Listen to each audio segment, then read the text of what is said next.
ডিব্ৰুগড় বিশ্ববিদ্যালয়ত উন্মোচন হেমচন্দ্ৰ বৰুৱাৰ প্ৰতিমূৰ্তি ভাষাৰ উজাৰ প্ৰতিমূৰ্তি উন্মোচন মিতভাষৰ স্ৰষ্টা ডক্টৰ নগেন শইকীয়াৰ প্ৰতিমূৰ্তি উন্মোচন কৰি অসমীয়া ভাষাৰ বৰ্তমানৰ অৱস্থাক লৈ আক্ষেপ ডক্টৰ নগেন শইকীয়াৰ 190 সংখ্যক জন্মদিৱসৰ লগত সংগতি ৰাখি মঙলবাৰে ডিব্ৰুগড় বিশ্ববিদ্যালয়ৰ জ্যোতি বাটচৰাৰ দাঁতিত উন্মোচন কৰা হ'ল ভাষাৰ উজা হেমচন্দ্ৰ বৰুৱাৰ প্ৰতিমূৰ্তি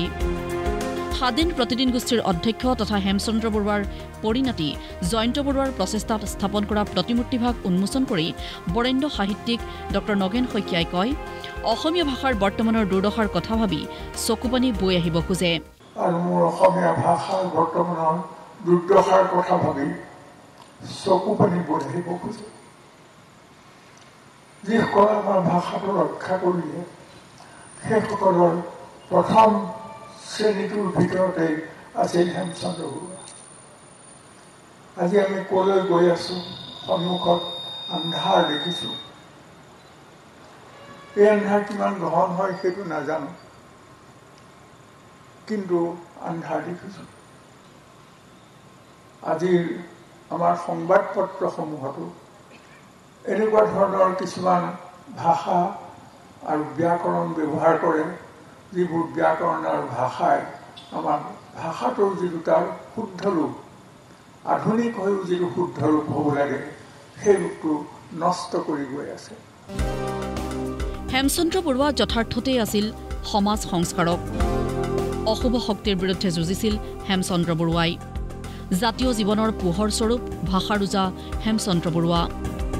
হেমকোষৰ প্ৰণেতাক সুঁৱৰি এই মন্তব্য কৰিলে অসম সাহিত্য সভাৰ প্ৰাক্তন সভাপতি ডক্টৰ নগেন শইকীয়াই এইগৰাকী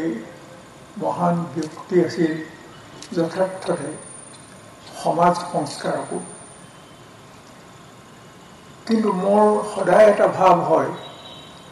যে হেমচন্দ্ৰ বৰুৱা সময়তকৈ বহু আগত জন্ম হ'ল আমি যিবোৰ সংস্কাৰৰ কথা তাৰ পিছতো বহুত দিনলৈ ভাবিব পৰা নাছিলোঁ হেমচন্দ্ৰ বৰুৱাই সেই সময়তে সেই সংস্কাৰবোৰ সাধন কৰিবৰ কাৰণে আগবাঢ়ি আহিছিল আৰু অতি খঙাল শব্দেৰে ক'বলৈ গ'লে তেওঁ সেই যিবোৰ অশুভ শক্তি সেই শক্তিবোৰৰ বিপক্ষে তেওঁ কলম তুলি লৈছিল এইগৰাকী যুগন্ধৰ পুৰুষ আমাৰ জাতীয় জীৱনৰ এটি ডাঙৰ পোহৰ স্বৰূপ আৰু এই পোহৰতে আমি আমাৰ জাতিটো আগবাঢ়ি আহি আছি আজি এই অৱস্থা পাইছে স্বাধীন প্ৰতিদিন গোষ্ঠীৰ অধ্যক্ষ জয়ন্ত বৰুৱাক উচ্চ প্ৰশংসা ডক্টৰ নগেন শইকীয়াৰ গোলাঘাটত প্ৰতিষ্ঠা কৰা হেমচন্দ্ৰ বৰুৱাৰ প্ৰতিমূৰ্তিও উন্মোচন কৰিছিল শিক্ষাবিদ তথা সাহিত্যিকগৰাকীয়ে দুয়োভাগ প্ৰতিমূৰ্তি উন্মোচন কৰি নিজকে সৌভাগ্যৱান বুলি ক'লে ডক্টৰ নগেন শইকীয়াই মই শ্ৰী জয়ন্ত বৰুৱা ডাঙৰীয়া আৰু তাৰ আগতে তেখেতৰ পিতৃ দেৱানন্দ বৰুৱা তেখেতৰ স্মৃতিত মই শ্ৰদ্ধা জনাইছোঁ আৰু জয়ন্ত বৰুৱাক মই হিয়া ভৰা ওলগ জনাইছোঁ যে জয়ন্ত বৰুৱাই তেখেতৰ আজু ককাকক স্মৃতিত ৰক্ষা কৰিবৰ কাৰণেই নহয় অসমীয়া ভাষা আৰু অসমীয়া সমাজ জীৱনক শুদ্ধিৰ পথ দেখুৱাবলৈও তেখেতৰ এই প্ৰতিমূৰ্তিটো ইয়াত প্ৰতিষ্ঠা কৰাৰ ব্যৱস্থা কৰিলোঁ মোৰ পৰম সৌভাগ্য যে হেমচন্দ্ৰ বৰুৱাৰ প্ৰথম প্ৰতিমূৰ্তিটো গোলাঘাটত স্থাপিত হৈছিল আৰু সেই প্ৰতিমূৰ্তিটো মই মুকলি কৰাৰ মোৰ সৌভাগ্য ঘটিছিল এই মূৰ্তিটোৱে আমাৰ সদায় অসমীয়া ভাষাক ৰক্ষা কৰিবৰ কাৰণে জাতিক ৰক্ষা কৰিবৰ কাৰণে আমাৰ সন্মুখলৈ অহা আন্ধাৰ আঁতৰাবৰ কাৰণে সদায় আমাক প্ৰেৰণা যোগাই থাকিব হেমচন্দ্ৰ বৰুৱাৰ সম্পৰ্কত কি কৈছিল ৰসৰাজ লক্ষ্মীনাথ বেজবৰুৱাই সেয়া ভাষণত উল্লেখ মিতভাষৰ স্ৰষ্টা ডক্টৰ নগেন শইকীয়াৰ দ্বিতীয়তে মোৰ মনত পৰিছে যে বেজবৰুৱাই কৈছিল যে অসমীয়া ভাষা মই ভালকৈ ক'বলৈ লিখিবলৈ শিকিলোঁ হেমচন্দ্ৰ বৰুৱাৰ যিখন দ্বিভাষিক বাতৰি কাকত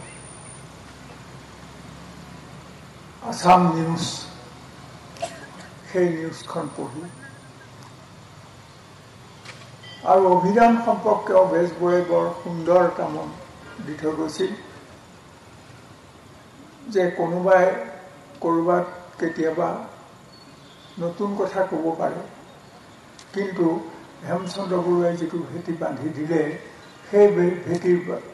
ওপৰতে আমি অসমীয়া ভাষাৰ যিটো সৌধ, সেই সৌধটো নিৰ্মাণ কৰিছোঁ। সংকটৰ সময়ত অসমীয়া ভাষাৰ প্ৰাণ প্ৰতিষ্ঠা কৰিছিল হেমচন্দ্ৰ বৰুৱাই। এই কাম নকৰা হ'লে অসমীয়াই ধ্ৰুপদী ভাষাৰ মৰ্যাদা নাপালেহেঁতেন। প্ৰতিমূৰ্তি উন্মোচনৰ অনুষ্ঠানত এই মন্তব্য স্বাধীন প্ৰতিদিন গোষ্ঠীৰ অধ্যক্ষ জয়ন্ত বৰুৱাই। 11 ফুট উচ্চতাৰ ব্ৰঞ্জৰ প্ৰতিমূৰ্তি নিৰ্মাণ কৰিলে বিজু দাস আৰু সহযোগীসকলে। এই চতুৰ্থ প্ৰজন্মৰ সন্তান হিচাপে আমি তেখেতৰ এই মহান ব্যক্তিগৰাকীৰ প্ৰেৰণা অনুসৰণ কৰিয়ে আমি বিগত সময়ত সংবাদ মাধ্যমৰ লগত অসমীয়া ভাষা সাহিত্যক গতিশীল তথা সমৃদ্ধ কৰাৰ চেষ্টাত নিয়োজিত হৈ আছো। আমি জানো শেহতীয়াভাৱে ধ্ৰুপদী ভাষা স্বীকৃতিয়ে আমাক উৎসাহিত কৰিছে।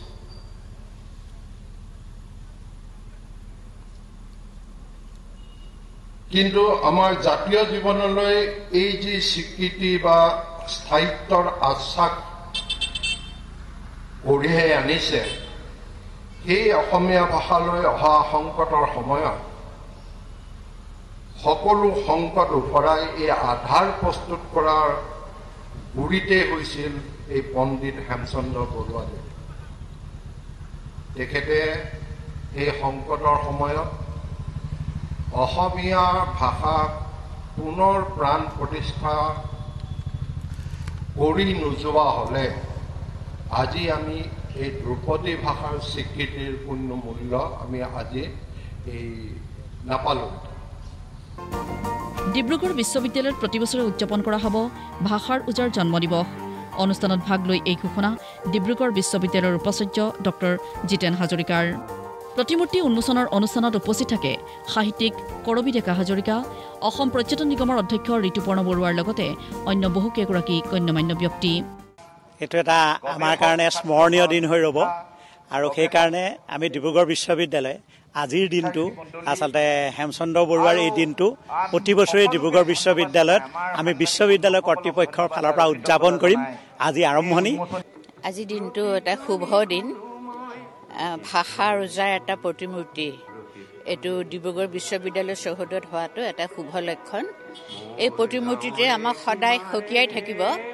আমাৰ মাতৃভাষাৰ বৰ্তমানৰ অৱস্থা, ইয়াৰ ভৱিষ্যত, ইয়াৰ সংকটৰ বিষয়ে। ই যুৱ প্ৰজন্মৰ কাৰণে এটা প্ৰেৰণাৰ কাম কৰিব আৰু সমগ্ৰ অসমবাসীৰ কাৰণে যি ডিব্ৰুগড় বিশ্ববিদ্যালয় জ্ঞানৰ মন্দিৰ, সেই জ্ঞানৰ মন্দিৰত ভাষাৰ উজাৰ প্ৰতিমূৰ্তিটোৱে এটা ডাঙৰ বাণী বহন কৰিব যে আমাৰ ভাষাটো আমি সোণৰে বন্ধাবলগীয়া যিটো ভাষা হেমকোষৰ নিচিনাকৈ, সেই ভাষাৰ অৱক্ষয় ঘটি আছে। গতিকে আমি তাক কেনেকৈ ৰক্ষা কৰোঁ, আমাৰ ভাষাই ধ্ৰুপদী ভাষাৰ মৰ্যাদা পালে সেই মৰ্যাদা আমি কেনেকৈ ৰক্ষা কৰোঁ, সেই বিষয়ে আমাক এটা সকিয়নি দিব। আমাৰ অত্যন্ত আশাৰ বতৰা, আশাব্যঞ্জক খবৰ। পোনপ্ৰথমে মই প্ৰতিদিন গোষ্ঠীৰ পৰিয়ালক এই মহান কামফেৰা তেওঁলোকে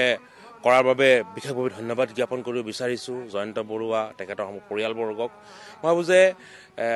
এই ভাষাৰ ওজাগৰাকীক আমি প্ৰকৃত যিটো শ্ৰদ্ধা, আজি শ্ৰদ্ধা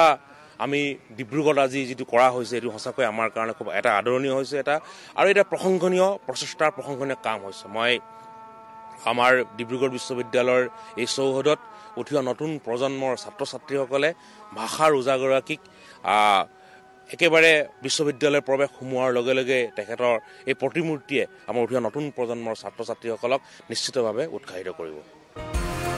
এয়া আমাৰ বাবে বিৰল মুহূৰ্ত, এই মন্তব্য কৰিলে প্ৰতিদিন টাইমৰ পৰিচালনা সম্পাদক স্মিতাক্ষী বি গোস্বামীয়ে। প্ৰতিমূৰ্তি নিৰ্মাণত ব্যয় হ'ল 30 লাখ টকা অৱগত কৰিলে অসমীয়া প্ৰতিদিন কাকতৰ সহযোগী সম্পাদক প্ৰকাশ মহন্তই প্ৰতিদিন টাইমৰ মুখ্য সম্পাদক নিতুমণি শইকীয়াই ক'লে হেমচন্দ্ৰ বৰুৱা অসমীয়া জাতীয় জীৱনৰ বাবে একক আৰু অদ্বিতীয় সত্তা আজি এক বিৰল মুহূৰ্ত ইয়াতে ডিব্ৰুগড় বিশ্ববিদ্যালয়ৰ ভাষাৰ উজা হেমচন্দ্ৰ বৰুৱাৰ প্ৰতিমূৰ্তি উন্মোচন কৰা হ'ব পিতৃদেউ জয়ন্ত বৰুৱা ডাঙৰীয়াই আৰু লগতে নগেন শইকীয়া দেৱক লৈ পেলাই আজি উন্মোচন কৰিব আজি আজু ককাৰ এই মুহূৰ্তত মই সকলোকে অভিনন্দন জ্ঞাপন কৰিছোঁ কাৰণ এইটো বহুত এটা ডাঙৰ কথা কাৰণ উপাচাৰ্যজনক মই কৃতজ্ঞতা জ্ঞাপন কৰিছোঁ কাৰণ এইখিনি সা সুবিধা দিয়াৰ বাবে আমি এইখিনি কাম কৰিবলৈ আজি আগবাঢ়িছোঁ আৰু স্বাধীন প্ৰতিদিন গোষ্ঠীয়ে সদায় ভাইচ চেঞ্চেলৰজনক উপাচাৰ্যজনক সদায় কৃতজ্ঞতা জ্ঞাপন চিৰকৃতজ্ঞ হৈ থাকিব আৰু আজিৰ এই দিনটো যাতে সুকলমে আমি পাৰ কৰিব পাৰোঁ তাকে কামনা কৰিছোঁ আৰু ভাল লাগিছে কি ডিব্ৰুগড় অসমীয়া প্ৰতিদিনৰ ডিব্ৰুগড় সংস্কৰণৰ 25 বছৰৰ এই বৰ্ণিল সোণোৱালী খনটোত ডিব্ৰুগড় বিশ্ববিদ্যালয় চৌহদত আমি এক প্ৰতিমূৰ্তি নিৰ্মাণ কৰিবলৈ সক্ষম হ'লোঁ আমাৰ অধ্যক্ষৰ ইচ্ছা অনুসৰি তেখেতৰ সম্পূৰ্ণ ব্যয়েৰে প্ৰায় 30 লাখ টকাৰে মূৰ্তি বনোৱা হৈছে আৰু বাকীখিনিতো প্ৰায় 20 লাখ টকা খৰচ হ'ব এয়াও এক ডাঙৰ কাম মই ভাবোঁ অকল হেমকোষ প্ৰণেতা হিচাপেই নহয় ভাষাৰ উজাগৰাকীক অসমৰ মানুহে আচলতে বহু ক্ষেত্ৰত সদায় পাতস্মৰণীয় কৰি ৰাখিব লাগে কাৰণ তেওঁ এগৰাকী খুব বিজ্ঞান মনস্ক আৰু তেতিয়া সমাজ সংস্কাৰক আছিল অভিধান প্ৰণেতাৰ উপৰিও তেওঁ ব্যাকৰণ সৃষ্টি কৰিছিল অসমীয়া ভাষাক সমৃদ্ধিশালী কৰাত তেখেতৰ যিটো অৱদান মই ভাবোঁ যে এইটো একক অনন্য অদ্বিতীয় কাৰণ লক্ষ্মীনাথ বেজবৰুৱাৰ নিচিনা মানুহেই তেখেতৰ অৱদান স্বীকাৰ কৰি থৈ গৈছে এতিয়াৰ পৰা উজনি অসমৰ উচ্চ শিক্ষাৰ প্ৰাণকেন্দ্ৰ ডিব্ৰুগড় বিশ্ববিদ্যালয়ৰ মুখ্য বাটচৰাৰ কাষতেই জিলিকি থাকিব ভাষাৰ উজা হেমচন্দ্ৰ বৰুৱাৰ ব্ৰঞ্জৰ প্ৰতিমূৰ্তি এই প্ৰতিমূৰ্তিয়ে নৱপ্ৰজন্মক সোঁৱৰাই থাকিব ভাষাটোৰ প্ৰতি থকা আমাৰ দায়বদ্ধতাক ব্যুৰ ৰিপৰ্ট প্ৰতিদিন টাইম